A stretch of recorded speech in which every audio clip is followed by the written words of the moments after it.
Hello guys, welcome back to my channel. आज के इस वीडियो में हम समझेंगे क्लास 12 के इकोनॉमिक्स का चैप्टर नंबर 3 कृषि उद्योग तथा व्यापार। सो बच्चों, इससे पहले वाली वीडियो में हमने समझे थे HYV सीड्स के फेज़ 1 और फेज़ 2, जिसमें हमने समझा कि किस तरीके से फेज़ 1 में HY सीड्स के लिए किसानों को प्रॉब्लम क्रिएट हुई और किस तरीके से फेज़ 2 के अंदर सरकार ने उस चीज़ का सल्यूशन कर करके छोटे किसानों तक को रियायतें या छूट प्रदान की या उन्हें कम इंटरेस्ट रेट के ऊपर लोन या ऋण भी प्रदान किया। सो बच्चों, जो आज का हमारा टॉपिक रहेगा वो उसके बाद वाला टॉपिक रहेगा हरित क्रांति के लाभ। मीन्स कि हमें यहाँ पर हरित क्रांति के सकारात्मक प्रभाव या उसके बेनिफिट्स लिखने हैं। सो बच्चों, ये हमारे एग्जाम के पॉइंट ऑफ व्यू से काफ़ी इंपॉर्टेंट टॉपिक होने वाला है। सो हम इसे बहुत ध्यान से कवर अप करने की कोशिश करेंगे, क्योंकि बच्चों हरित क्रांति का मतलब ही यही है कि फसल के उत्पादकता में वृद्धि। मीन्स की फसल के प्रोडक्शन के अंदर ग्रोथमेंट करना, उसमें वृद्धि लाना। सो इसलिए यहाँ पर इसका फर्स्ट पॉइंट का नाम यहाँ पर दिया गया है फसल उत्पादकता में तेजी। मीन्स की फसल से रिलेटेड जितने भी सारे प्रोडक्शन है, जितने भी सारे प्रोडक्ट है, उन सब चीज़ों में वृद्धि करना, ग्रोथमेंट करना, इंक्रीजमेंट लाना। सो बच्चों, फसल उत्पादकता में हमें HYV सीड्स के आने से काफ़ी हद तक वृद्धि देखने को मिली, काफ़ी हद तक ग्रोथमेंट हमें देखने को मिली।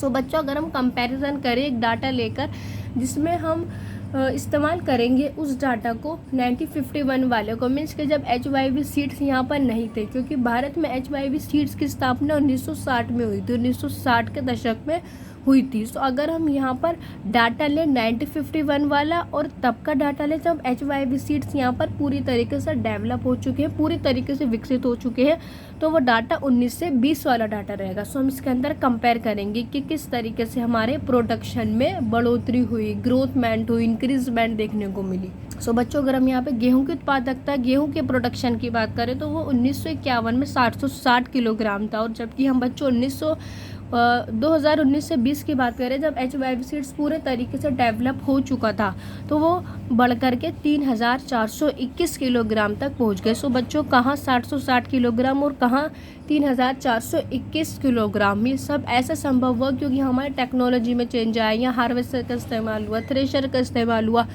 अधिक उत्पादकता देने वाले HYV बीज का इस्तेमाल हुआ। सो इसलिए हमें यहाँ पर उत्पादकता में, प्रोडक्शन में बढ़ोतरी देखने को मिल रही है कि कहाँ 1951 में 760 किलोग्राम और कहाँ 1920 में 3421 किलोग्राम। इसी तरह हम और डाटा को लेते हैं और थोड़ा और कंपेयर करते हैं और सिंप्लीफाई करने की कोशिश करते हैं। सो बच्चों, अगर हम यहाँ पे चावल के प्रोडक्शन की, चावल की उत्पादकता की बात करें तो वो 1951 में 665 किलोग्राम थी। और बच्चों, अगर हम HYV सीड्स की बात करें, जब तक HYV सीड्स पूरी तरीके से डेवलप हो चुका था, मीन्स कि 19 और 20 में स्पेशली, तो वो 2705 किलोग्राम है। सो बच्चों, कहीं ना कहीं हमें चावल के प्रोडक्शन में भी बढ़ोतरी देखने को मिली कि कहाँ 665 और कहाँ 2705 किलोग्राम। तो कहीं ना कहीं काफ़ी हद तक बढ़ोतरी देखने को हमें, या परिवर्तन देखने को मिल रहा है। इसी तरीके से हम अगर एक एग्जांपल की और बात करें तो उसने बोला है मक्का की उत्पादकता। मीन्स कि मक्का का जो प्रोडक्शन था वो 1951 में 704 किलोग्राम था बच्चों। और वहीं अगर हम 2019 से 20 के डाटा की बात करें, जब HYV सीड्स पूरी तरीके से बीज ये डेवलप हुए, तो वो बढ़ करके 2945 किलोग्राम हमें देखने को मिला।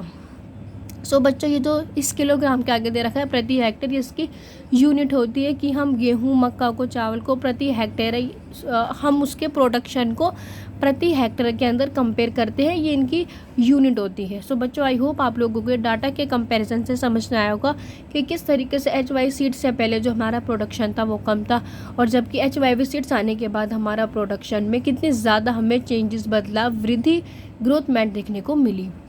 सो बच्चों, हमारे भारत के उत्पादकता के अंदर, मीन्स के प्रोडक्शन के अंदर तेज़ी आने से जो हमारी भारतीय कृषि थी, उसका जो संरचनात्मक बदलाव था, उसमें काफ़ी हद तक हमें वृद्धि देखने को मिली। सो आई होप आप लोगों को ये बहुत अच्छे से समझ में आया होगा। और ये जो बदलाव था बच्चों, हमें ये इंगित करता है कि जहाँ 1947 में या 1948 के पीरियड में हमारी कृषि एक पिछड़ी हुई, एक गतिहीन अर्थव्यवस्था थी, वो पूरी तरीके से एक मजबूत अर्थव्यवस्था में चेंज हो गई, क्योंकि अब यहाँ पे टेक्नोलॉजी, HYV सीड्स का इस्तेमाल हुआ, या हार्वेस्टर का इस्तेमाल होने लगा। सो आई होप आप लोगों को इसका फर्स्ट पॉइंट बहुत अच्छे से समझ में आया होगा, फसल उत्पादकता में तेज़ी। सो बच्चों अब हम समझते हैं इसका सेकंड पॉइंट, क्षेत्रफल में पर्याप्त वृद्धि खेती के अंतर्गत क्षेत्र।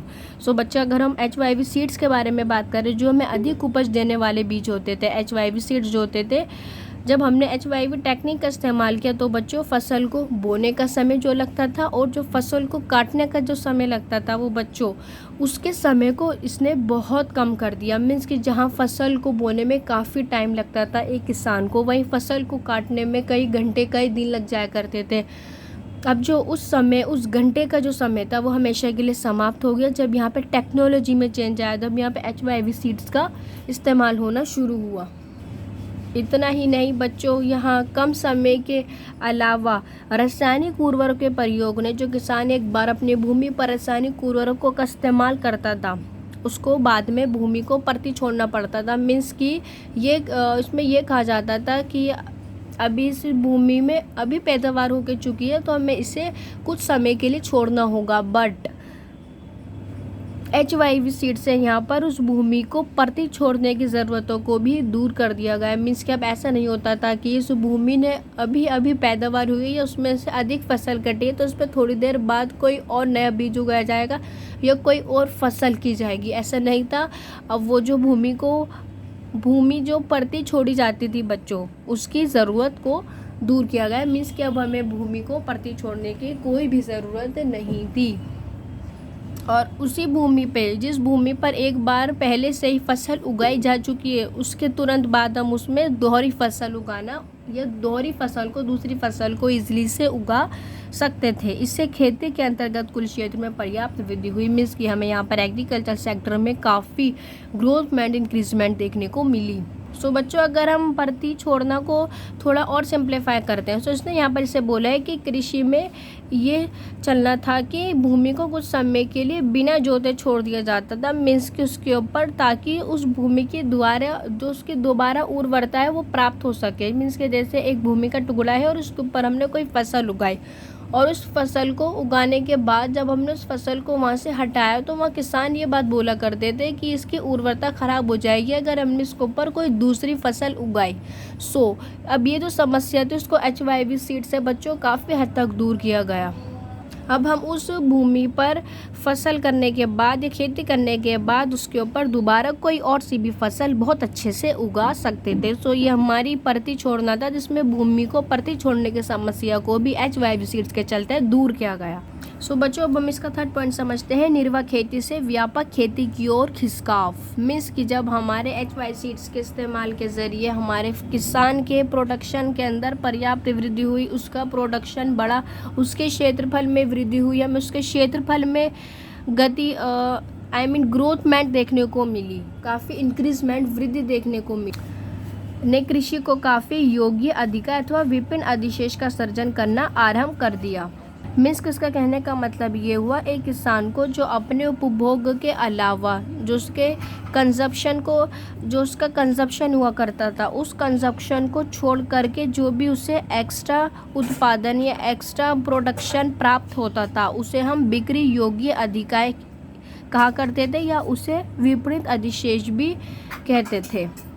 सो यहाँ पर बच्चों हमें किसान के दृष्टिकोण में काफ़ी चेंजेस देखने को मिले कि किसान अपने कंजप्शन के लिए अपने उपभोग तक सीमित नहीं रहा, वे एक्स्ट्रा उपभोग करता था, एक्स्ट्रा उत्पादकता करता था ताकि वे अपने प्रोडक्शन को मार्केट में जा कर के बेच सके, जिसे हम कहते हैं अधिकार, बिक्री योग्य अधिकार, कि अपने कंजप्शन के अलावा और भी प्रोडक्शन करना और उसे मार्केट में जा कर के बेचना। तो इस तरीके से किसान का जो निर्वाह खेती का दृष्टिकोण था वो बदला और अब एक किसान ने खेती को व्यापारिक के रूप में देखना शुरू कर दिया। मीन्स कि एक बिजनेस के रूप में इसको देखना शुरू कर दिया कि अब हम खेती बाड़ी करेंगे सिर्फ अपने लिए नहीं बल्कि उसके मार्केट में जा कर के बेचने के लिए।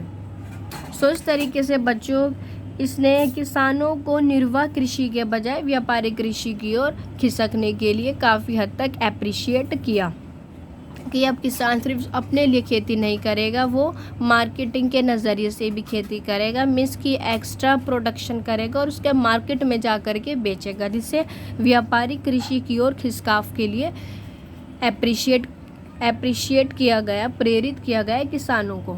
सो बच्चों अब हम इसका 4 पॉइंट समझते हैं। किसानों के दृष्टिकोण में हमें परिवर्तन देखने को मिला।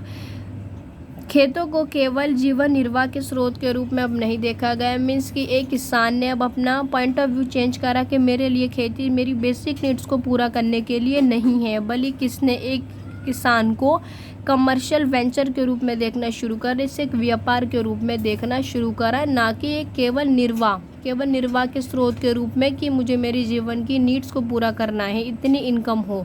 बट अब उसको छोड़ करके एक किसान ने से व्यापारी कमर्शियल वेंचर के रूप में भी देखना शुरू करा कि मुझे मार्केट में जा कर के अपने उत्पादन को, अपने प्रोडक्शन को बेचना है। सो यहाँ पर हमें एक किसान के दृष्टिकोण में परिवर्तन देखने को मिला। सो किसानों ने अपनी खेती बाड़ी को एक व्यापारिक दृष्टिकोण में कमर्शियल वेंचर के रूप में, मीन्स कि बाहर जाकर बेचने के रूप में देखना शुरू किया। सो आई होप आप लोगों को इसका 4th पॉइंट भी बहुत अच्छे से समझ में आया होगा। अब हम इसका लास्ट पॉइंट समझते हैं, 5th पॉइंट, खाद्यान्न उत्पादन में आत्मनिर्भरता तथा बफर स्टॉक। सो बच्चों सबसे पहले हम बफर स्टॉक को समझने की कोशिश करते हैं कि बफर स्टॉक है क्या।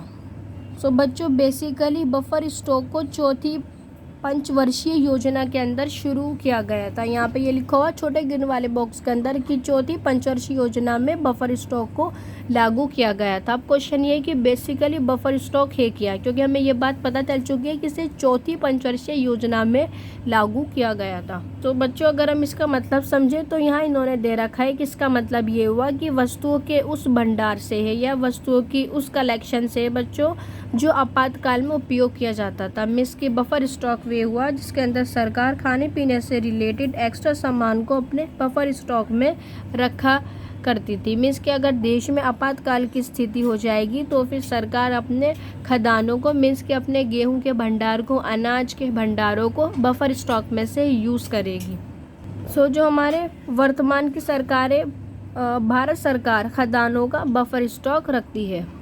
और इसके अलावा यदि किसान की फसल नष्ट हो जाती है या किसी तरीके की नेचुरली प्रॉब्लम क्रिएट हो जाती है, मीन्स की प्रकृति आपदा आ जाती है, तो सरकार उस बफर स्टॉक में से गेहूं का भंडार लेगी, फसल का भंडार रखती है अपने पास, से चावल का भंडार रखती है। तो वहाँ पर उस भंडार को इस आपातकाल की स्थिति में इस्तेमाल किया जाएगा जब बच्चों फसल नष्ट हो जाएगी या देश में आपातकाल की स्थिति हो जाएगी या किसी भी तरीके की खदान का सामना किया जाएगा, तो इस बफर स्टॉक से ही हेल्प ली जाएगी। और ये बफर स्टॉक बच्चों इतने बड़े होते हैं, मीन्स कि एक बिल्डिंग भी उसके आगे छोटी है। एक बफर स्टॉक इतना ऊंचा और इतना लंबा होता है कि आप समझ लो कि 2 बिल्डिंग है, 2 बिल्डिंगों को मिला करके एक बफर स्टॉक बनता है।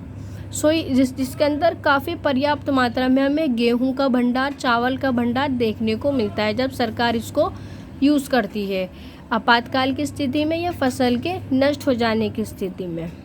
सो आई होप आप लोगों को समझ में आया होगा कि बेसिकली बफर स्टॉक है क्या। सो यहाँ पर दे रखा है खाद्यान्न उत्पाद में आत्मनिर्भरता, मीन्स कि जैसे ही हमारे फसल के उत्पादन में हमें वृद्धि देखने को मिली, हमारे क्षेत्रफल में एग्रीकल्चर के सेक्टर में हमें वृद्धि देखने को मिली, हमारे उत्पादकता में, मीन्स कि हमारे प्रोडक्शन के अंदर ग्रोथमेंट देखने को मिली। तो इसी के चलते जो हमारा खाद्यान्न उत्पादन था उसके अंदर भारत आत्मनिर्भर हो गया। मीन्स कि अब उसके पास काफ़ी मात्रा में, पर्याप्त मात्रा में भंडार है, क्योंकि उसके ग्रोथमेंट में HYV सीड्स के उपयोग से उसकी उत्पादकता में वृद्धि हुई, उसके क्षेत्रफल में वृद्धि हुई। सो कहीं ना कहीं हमारा भारत खाद्यान्न के प्रोडक्शन के अंदर आज आत्मनिर्भर देश है।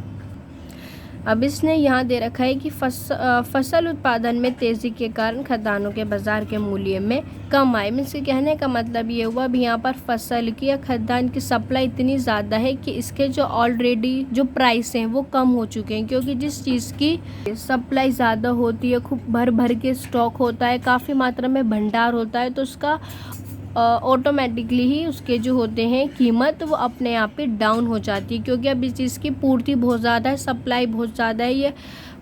ये हर दुकानों पर स्थित है या हर लोगों के पास उपस्थित है, तो इस चीज़ की सप्लाई ज़्यादा है, तो जिसके चलते इसका जो बाज़ार मूल्य था बच्चों, जो प्राइस थी वो डाउन हो गया था। क्योंकि अब हमारे पास भरपूर मात्रा में खाद्यान्न था, उसके भंडार थे, गेहूँ के भंडार, चावल के भंडार, सो इस तरीके से यहाँ पर खदानों का जो बाज़ार मूल्य था वो काफ़ी कम हो गया, क्योंकि इसकी सप्लाई बहुत ज़्यादा थी। तब मीन्स इसका मतलब ये हुआ अब हमारे समाज का जो गरीब वर्ग था वो भी अपने जीवन की बेसिक नीड्स को या अपने जीवन निर्वाह की खाने पीने से रिलेटेड ज़रूरतों को आसानी से पूरा कर सकता था। सो बच्चों, यहाँ पर हमारा खदानों का उत्पादन जो होता है, ये खदानों का प्रोडक्शन इतना ज़्यादा बढ़ गया है कि सरकार ने अपने पास बफर स्टॉक रखना शुरू कर दिया। मीन्स कि गेहूं का उत्पादन या गेहूं का प्रोडक्शन इतना बड़ा, चावल का प्रोडक्शन इतना बड़ा यहाँ पर कि सरकार अपने आप में मजबूर हो गई कि सरकार ने अपने पास बफर स्टॉक रखना शुरू किया। तो ये स्टॉक खेती को निम्न आपूर्ति के समय प्रयोग किए जाते थे। मीन्स कि इसका इस्तेमाल हम तब करते थे तब हमें ये फील होता था कि फसल नष्ट होने वाली है या कोई प्रकृति आपदा आने वाली है या किसी आपातकाल के कारण। तो इस आपातकाल के दौरान सरकार जो थी वो बफर स्टॉक में कलेक्ट किए हुए भंडारों का, चावल के भंडारों का, गेहूँ के भंडारों का उपयोग किया करती थी। सो आई होप आप लोगों को समझ में आया होगा आज का टॉपिक। इससे नेक्स्ट वाली वीडियो में हम समझेंगे हरित क्रांति के लाभ हुए किंतु वो पूरी तरीके से देखने को नहीं मिले। सो बच्चों, जब तक के लिए गुड बाय।